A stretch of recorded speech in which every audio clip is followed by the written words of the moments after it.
doing the chapter number 3, classification of elements and periodicity in properties.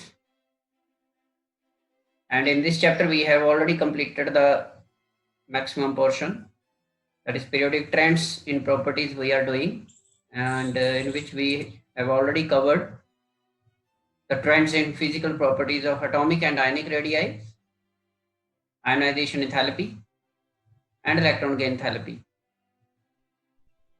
These three we have already completed. ये तीन हम लोगों ने already कर लिए हुए हैं ट्रेंड्स इन फिजिकल प्रॉपर्टीज में. आज हम लोग डिस्कस करेंगे इलेक्ट्रॉन एक्टिविटी और इसकी वेरिएशन, एंड इसके बाद हमारे पास एक टॉपिक बचेगा ट्रेंड्स इन केमिकल प्रॉपर्टीज. ये हम लोग लेटर ऑन लेक्चर्स में कर लेंगे डिस्कस. सो आज का हमारा टॉपिक है electron activity, the next physical property. Electron activity actually tendency होती है, ये कैपेबिलिटी कह सकते हो आप, एबिलिटी कह सकते हो, of an atom to attract the shared pair of electrons towards itself in a covalently bonded molecule. Means to say, जब एक particular molecule formation takes place होती है by the combination of two or more than two atoms, तो उसमें एक particular atom की ability जिसके with respect to वो शेयर्ड पेयर ऑफ इलेक्ट्रॉन को अपनी तरफ अट्रैक्ट करने की टेंडेंसी रखे, या the ability of that particular atom present in that molecule to attract the shared pair towards itself of that particular covalent bond, that is known as electronegativity. Electronegativity की representation जो symbol होता है that is काई बोलते हैं इसको, and it is simply the relative ability of an atom to attract electrons to itself in a chemical compound. एक बात याद रखनी है कि ये एबिलिटी है किसी एटम की इन कंबाइंड फॉर्म में, मतलब एक केमिकल कंपाउंड जब फॉर्मेशन हो जाती है उसके बाद एटम्स की ability to attract the shared pair of electron जो यूटिलाइज किया गया है डिफरेंट एटम्स के द्वारा, जिन इलेक्ट्रॉन्स को यूटिलाइज किया गया है बॉन्ड फॉर्मेशन में, उन इलेक्ट्रॉन्स की अट्रैक्टिंग टेंडेंसी होती है किसी पर्टिकुलर एटम में, ये जो इलेक्ट्रॉन एक्टिविटी रहती है. जैसे फॉर एग्जांपल मान लीजिए हम सिंपल सी एग्जांपल लेते हैं HCl की, HCl मॉलिक्यूल की एग्जांपल लेते हैं. अब यहाँ पे दो एटम आपस में कंबाइन कर रहे हैं, एक हाइड्रोजन और एक क्लोरीन. अब इस केस में हाइड्रोजन का एक बैलेंस इलेक्ट्रॉन और क्लोरीन के 7 बैलेंस में से एक, ये दोनों शेयर होते हैं इस तरह से. ये म्यूचुअल शेयरिंग बोलते हैं इसको. नेक्स्ट यूनिट जो है हमारा chapter number 4 chemical bonding and molecular structure, वहां पे हम इसको डिटेल में डिस्कस करेंगे. तो इस तरह से ये शेयर्ड पेयर है, ये जो इलेक्ट्रॉन पेयर है इसको शेयर्ड पेयर बोलते हैं हम, जो कोवलेंट बॉन्ड फॉर्मेशन में पार्टिसिपेट करता है.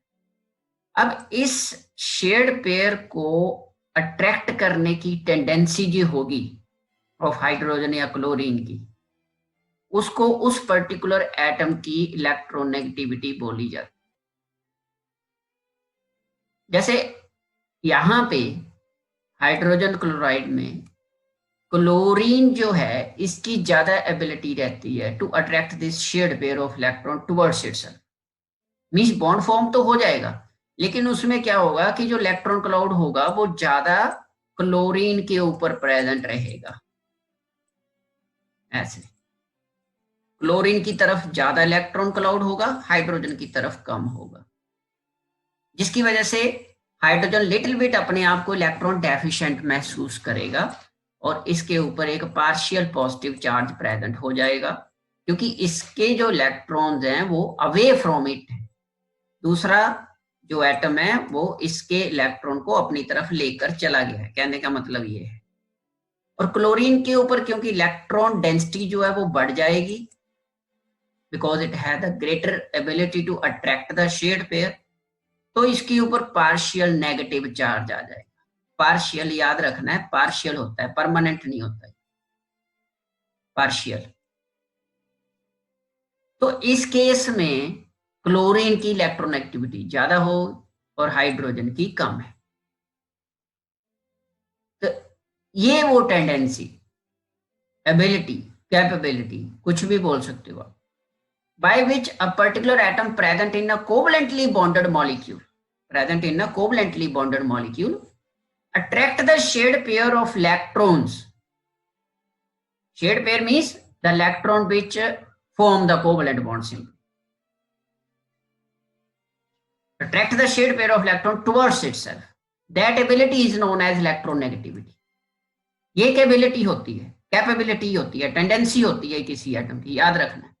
पिछले केस में हम लोग जो दो करके आए हैं चीजें, एक आयोनाइजेशन एंथैल्पी और इलेक्ट्रॉन गेन एंथैल्पी, वो एबिलिटी नहीं है, वो पावर नहीं है, वो एनर्जी है। एंथैल्पी, एनर्जी, एनर्जी दैट जो चेंज टेक्स प्लेस करेगी व्हेन एक पर्टिकुलर बैलेंस इलेक्ट्रॉन को रिमूव करना है या बैलेंस शेल में इलेक्ट्रॉन को ऐड करना है, उस समय जो एनर्जी चेंजेस टेक्स प्लेस होंगी उनको हम दो टर्म्स में डिफाइन करते हैं, एक आयोनाइजेशन एंथैल्पी और दूसरा electron gain enthalpy. Ionisation enthalpy remove करने के लिए और electron gain enthalpy electron gain करवाने के लिए। लेकिन जो इलेक्ट्रॉन एक्टिविटी है ये उनसे अलग है, बिल्कुल different. Electron activity it is not the energy और enthalpy, it is simply the power, ability. ठीक है, ये एक पर्टिकुलर एटम की अपनी एबिलिटी होती है कि वो जो उसने कोवलेंट बॉन्ड बनाया है दूसरे एटम के साथ, उस कोवलेंट बॉन्ड में पार्टिसिपेट जो इलेक्ट्रॉन्स है, उन इलेक्ट्रॉन्स को अपनी तरफ अट्रैक्ट करने की जो पावर है, उस पावर को हम ये electronegativity of that particular atom बोलते हैं। इसका सीधा सीधा इफेक्ट कोवलेंट बॉन्ड के ऊपर ये बनता है कि जो कोवलेंट बॉन्ड होता है वो पार्शियली आयनिक करैक्टर अटेन कर लेता है अगर ये इलेक्ट्रोनेगेटिविटी डिफरेंस वहां पे बहुत ज्यादा रहता है दो एटम्स। एक्चुअल में आयनिक बॉन्ड जो हम बोलते हैं ना, आयनिक बॉन्ड, एक्चुअल में आयनिक बॉन्ड भी एक कोवलेंट बॉन्ड की फॉर्म होती है, लेकिन वो extreme case of polar covalent bond है। ये पोलर कोवलेंट बॉन्ड बन जाता है, जैसे ये मैंने बताया ना अभी HCl का। यहाँ पे जो कोवलेंट बॉन्ड है वो पोलर कोवलेंट बॉन्ड है, क्योंकि यहाँ पे क्लोरीन और हाइड्रोजन की इलेक्ट्रोनेगेटिविटी डिफरेंस ज्यादा है, जिसकी वजह से जो शेड पेयर ऑफ इलेक्ट्रॉन है बिटवीन हाइड्रोजन एंड क्लोरीन, वो क्लोरीन अपनी तरफ ज्यादा अट्रैक्ट कर लेता है, उसके ऊपर पार्शियल नेगेटिव चार्ज आ जाता है और हाइड्रोजन के ऊपर पार्शियल पॉजिटिव चार्ज आ जाता है, और पूरे का पूरा मॉलिक्यूल जो पोलर कहलाता है। डायपोल एग्जिस्ट करके, तो चार्जेस एग्जिस्ट करके, partial positive and partial negative charge exist करके। तो जैसे जैसे ये कंटेंट जो है, चार्जेस की जो आप कह सकते हो जो डेंसिटी है, या आप कह सकते हो जो इनकी प्रॉपर्टी रहती है, जैसे जैसे ये इंक्रीज करती जाएगी वैसे वैसे जो आयनिक करैक्टर है वो इंक्रीज करता जाता है और कोवलेंट करैक्टर कम होता जाता है। जब दो सिमिलर एटम आपस में कंबाइन करते हैं तो वहां पे ये जो एबिलिटी रहती है to attract the shared pair of electron, ये बहुत कम होती है। जब दो सेम एटम आपस में कंबाइन करते हैं, जैसे हम बात करें O2 की, N2 की, H2 की, जब इनकी आप ये, क्योंकि यहाँ पे देखो सेम एटम्स आपस में कंबाइन कर रहे हैं, oxygen oxygen, hydrogen hydrogen, nitrogen nitrogen, तो इस केस में क्या होता है, दोनों एटम के केस में हम ऑलरेडी एटॉमिक साइज करके आए हैं, इलेक्ट्रॉनिक कन्फिगरेशन की है, आयनाइजेशन एंथैल्पी की है, इलेक्ट्रॉन गेन एंथैल्पी की है। दो जब सिमिलर एटम कंबाइन कर रहे हैं, मतलब सारी कंडीशन, दोनों जो प्रॉपर्टीज हम लोग करके आए हैं फिजिकल प्रॉपर्टीज, वो सारी सेम रहेंगी, इनमें ट्रेंड सेम रहेगा, ना इलेक्ट्रॉनिक कन्फिगरेशन वेरी करेगी, ना आयनाइजेशन एंथैल्पी वेरी करेगी, ना न्यूक्लियर चार्ज वेरी करेगा, क्योंकि सेम एटम कंबाइन कर रहे हैं।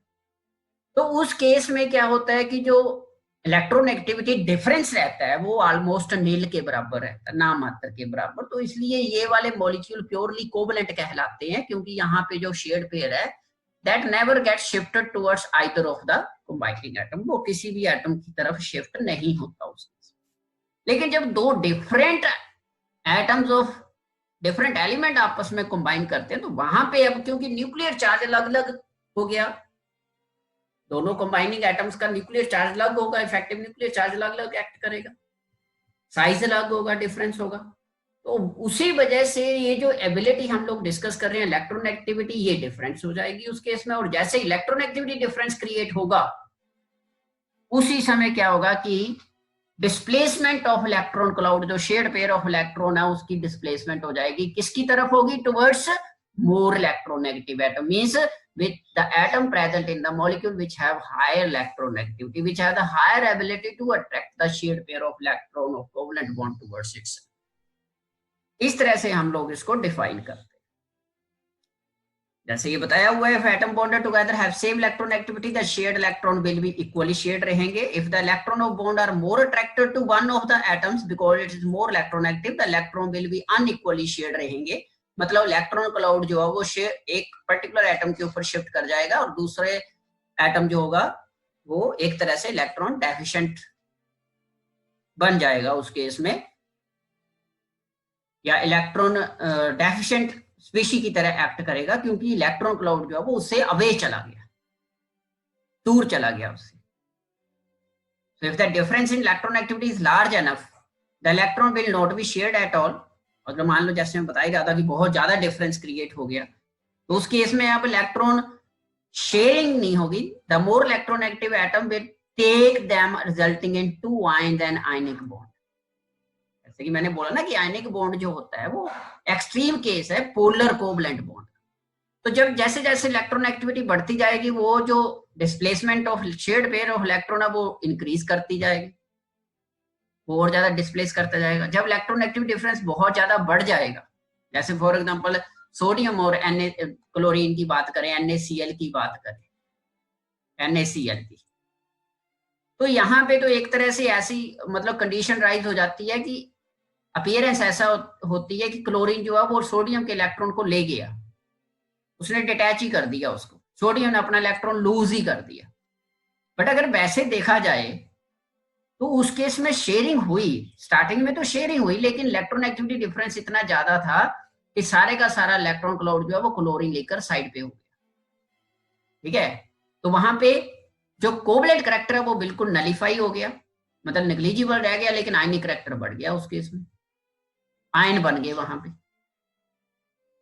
इलेक्ट्रोनेगेटिव एटम ने एक तरह से इलेक्ट्रॉन कैप्चर ही कर लिए वहां पे, ये रहता है, ये इलेक्ट्रॉन एक्टिविटी रहती है। इसको डिस्कस किया गया था लाइनस पॉलिंग इन 1932 में। ठीक है जी, वैलेंस बॉन्ड थ्योरी के विद रिस्पेक्ट टू इन्होंने स्टडी किया था, और number of other chemical properties के साथ इसको एक्सप्लेन किया गया था बाद में।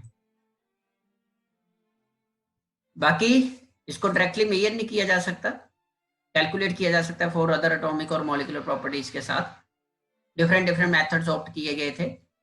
ठीक है, there may be small difference in numerical values of electronegativity, all methods show the same periodic trend between the elements।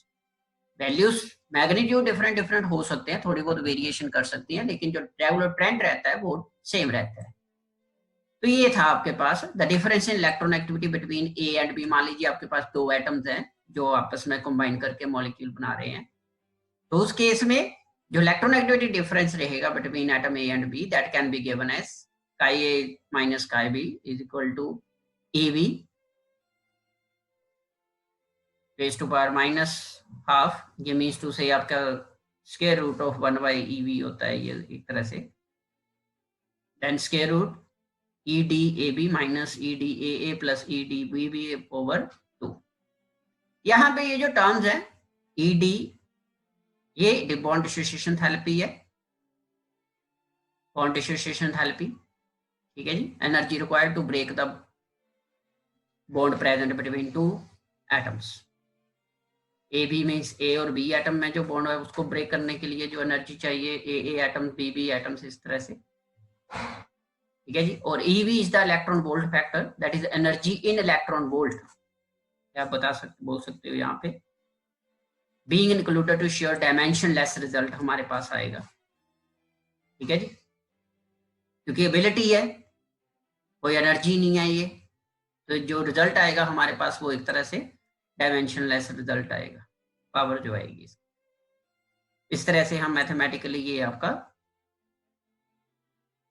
करते हैं, जो आइडेंटिफाई करते हैं electronegativity difference present between two atoms. इस तरह से हम लोग डिस्कस करते हैं इसको। अब पीरियोडिक ट्रेंड क्या रहता है इस केस में, तो वो बड़ा सिंपल सा है। एक्चुअली क्या होता है कि जो इलेक्ट्रोनेगेटिविटी है ये साइज के विद रिस्पेक्ट टू वेरी करती है, और साइज आपको पता है with respect to nuclear charge के विद रिस्पेक्ट टू वेरी करता है। तो साइज के अकॉर्डिंगली जैसे जैसे साइज स्मॉलर एंड स्मॉलर होता जाता है, इलेक्ट्रोनेगेटिविटी इंक्रीज करती जाती है। अब कारण समझो, रीजन क्या है इसके। अब देखो, साइज स्मॉलर है means to say effective nuclear charge highest रहेगा। ठीक है जी, effective nuclear charge will be highest, क्योंकि जो इफेक्टिव न्यूक्लियर चार्ज है वो एटॉमिक साइज के इनवर्सली वेरी करता है। साइज स्मॉल है, nuclear attraction towards the valence electron ज्यादा होगी, सिंपल सी बात है। ठीक है, nuclear charge means to say attraction, nuclear attraction towards the nucleus, towards the valence electrons. तो अगर स्मॉल साइज है तो उस केस में अट्रैक्शन ज्यादा रहेंगी, और जब एटम कंबाइन करेंगे तो वही अट्रैक्शन, एक पर्टिकुलर एटम की अट्रैक्शन जो शेड पेयर होगा, मतलब दूसरे के इलेक्ट्रॉन को भी अपनी तरफ अट्रैक्ट करने की टेंडेंसी रखेंगे अगर न्यूक्लियर चार्ज ज्यादा होगा उस केस में। ठीक है जी, तो मीन्स टू से पीरियोडिक टेबल में हमें पता है, हम करके आए हैं कि ऐसे में move from left to right in a period, जब हम पीरियड में मूव करते हैं from left to right along a period move करते हैं, size goes on decreasing, size decrease करता जाता है अप टू ग्रुप नंबर 17 तक। तो सिमिलरली अगर साइज डिक्रीज कर रहा है तो अल्टीमेटली इलेक्ट्रॉन एक्टिविटी क्या होती जाएगी, इंक्रीज करती जाएगी फ्रॉम लेफ्ट टू राइट। यही कारण है कि जो फ्लोरीन 17th ग्रुप का फर्स्ट एलिमेंट जो है फ्लोरीन, हेलोजेंस फैमिली का, that is highest electronegative atom in the modern periodic table. बहुत स्ट्रॉन्गली इलेक्ट्रोनेगेटिव एटम है मॉडर्न पीरियोडिक टेबल का। कारण न्यूक्लियर चार्ज, साइज। ठीक है जी, लेकिन जब हम बात करते हैं टॉप टू बॉटम, अब टॉप टू बॉटम में क्या होता है बेटा, टॉप टू बॉटम जब ग्रुप में वेरी करते हैं तो आपको पता है नंबर ऑफ शेल इंक्रीज करते जाते हैं, जो एक डोमिनेटिंग फैक्टर रहता है, जिसकी वजह से जो न्यूक्लियर चार्ज का इन्फ्लुएंस पड़ता है वैलेंस इलेक्ट्रॉन के ऊपर वो कम होता जाता है। मींस कंपैरेटिव ओवरऑल इंक्रीज तो दोनों चीजें ही हो रही हैं, नंबर ऑफ इलेक्ट्रॉन भी इंक्रीज कर रहे हैं, न्यूक्लियर चार्ज भी रिस्पेक्टिवली इंक्रीज करता जाता है। लेकिन यहाँ पे थर्ड फैक्टर जो इंक्रीज कर रहा है, that is increase in number of shells, वो डोमिनेट कर रहा है ओवर द न्यूक्लियर चार्ज। मतलब आप ये कह सकते हो कि दोनों में एक रेस लगी हुई है न्यूक्लियर चार्ज के इफेक्ट में और effect of increase in number of shells. जो effect of increase in number of shell है वो ज्यादा डोमिनेट कर गया, वो विन कर गया वहां पे, जिसकी वजह से साइज जो है वो टॉप टू बॉटम इंक्रीज करता जाता है। अब न्यूक्लियर चार्ज की टेंडेंसी क्योंकि कम हो गई, जैसे जैसे साइज बढ़ रहा है न्यूक्लियर चार्ज कम हो रहा है, तो अल्टीमेटली इलेक्ट्रॉन एक्टिविटी भी क्या होती जाएगी, डिक्रीज करती जाएगी टॉप टू बॉटम। यही कारण है कि जब हम ग्रुप में वेरी करते हैं, किसी भी ग्रुप में जब वेरी करते हैं तो इलेक्ट्रॉन एक्टिविटी जो होती है वो टॉप टू बॉटम डिक्रीज करती है, लेकिन पीरियड में जब हम लेफ्ट टू राइट मूव करते हैं अलोंग द पीरियड, तो उस केस में इलेक्ट्रॉन एक्टिविटी जो है वो इंक्रीज करती जाती है। So these are the main points, that the electron activity increases for left to right across period. The closer the valence shell is to full, the stronger the pull of that atom on the electrons in bonding pair. Electron activity decreases down the group. The further the valence electron shell is from the nucleus of an atom, the weaker the pull of the atom on the electrons in the bonding pair. मतलब जो चीजें मैंने अभी आपको बताई हैं ये वही चीजें हैं सारी की सारी। ठीक है जी, तो इस तरह से ये वेरिएशन होती है। ठीक है जी, तो इस तरह से आप लोग इसको एक्सप्लेन करोगे।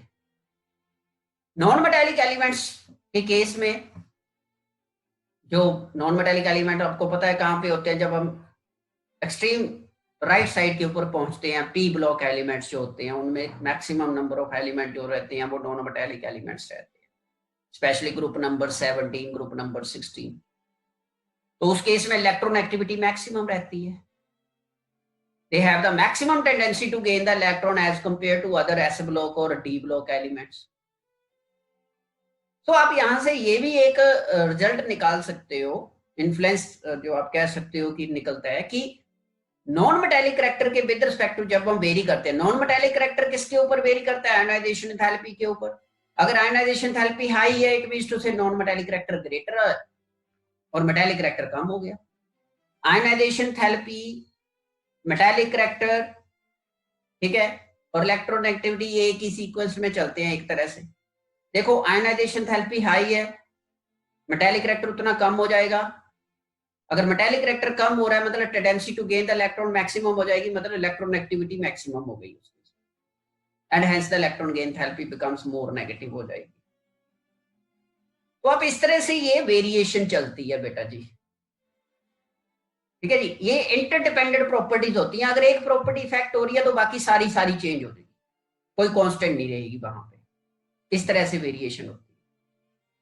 सो electron activity is directly related to दो किसके साथ? Non metallic properties of elements. So it can be further extended to say that electron activity is inversely related to the metallic properties of the element. Clear है, कोई problem नहीं है इसमें। अगर metallic character ज्यादा है तो इलेक्ट्रॉन एक्टिविटी क्या हो जाएगी? कम हो जाएगी, क्योंकि मेटालिक करैक्टर ज्यादा होने का मतलब है कि न्यूक्लियर चार्ज कम हो गया। न्यूक्लियर चार्ज कम होने का मतलब है कि आयनाइजेशन एंथैल्पी डिक्रीज कर गई, इलेक्ट्रॉन इजीली रिमूव हो सकते हैं, लेकिन गेन मतलब उसकी जो न्यूक्लियर चार्ज जो है एक्ट कर रहा है बैलेंस इलेक्ट्रॉन के ऊपर, वो तो ऑलरेडी कम हो गया। तो वो शेड पेयर को अपनी तरफ अट्रैक्ट कहां से कर लेगा? वो पर्टिकुलर एटम जहां पे ये कंडीशन राइज हो रही है। तो इस तरह से हम लोग बोल सकते हैं कि इलेक्ट्रॉन एक्टिविटी जो होती है it is inversely related to the metallic properties of the elements. So increase in electron activity across a period is accompanied by an increase in non-metallic properties. ये another reason आप दे सकते हो, and decrease in the metallic properties of the elements. तो मतलब आप हर एक particular property के साथ इस चीज को एक्सप्लेन कर सकते हो इलेक्ट्रॉन एक्टिविटी। तो decrease in electron activity down the group, अब डाउन द ग्रुप क्या हो रहा है? साइज इंक्रीज करता जाता है, ठीक है। Down the group size increase कर रहा है, साइज इंक्रीज करने से क्या हुआ? न्यूक्लियर चार्ज कम हो गया, उस केस में मतलब मेटालिक करैक्टर बढ़ गया, और मेटालिक करैक्टर बढ़ने का मतलब है कि इलेक्ट्रॉन एक्टिविटी डिक्रीज कर, इलेक्ट्रॉन एक्टिविटी डिक्रीज कर गई। तो लेफ्ट टू राइट जब चलेंगे इलेक्ट्रॉन एक्टिविटी इंक्रीज करती जाती है, क्योंकि नॉन मेटालिक करैक्टर इंक्रीज करता जाता है। Top to bottom electron activity decrease करती है, क्योंकि नॉन मेटालिक करैक्टर डिक्रीज कर रहा है और मेटालिक करैक्टर इंक्रीज करता जाता है। इस तरह से हम इस चीज को एक्सप्लेन करेंगे बेटा। ये ओवरऑल रहता है इस केस में।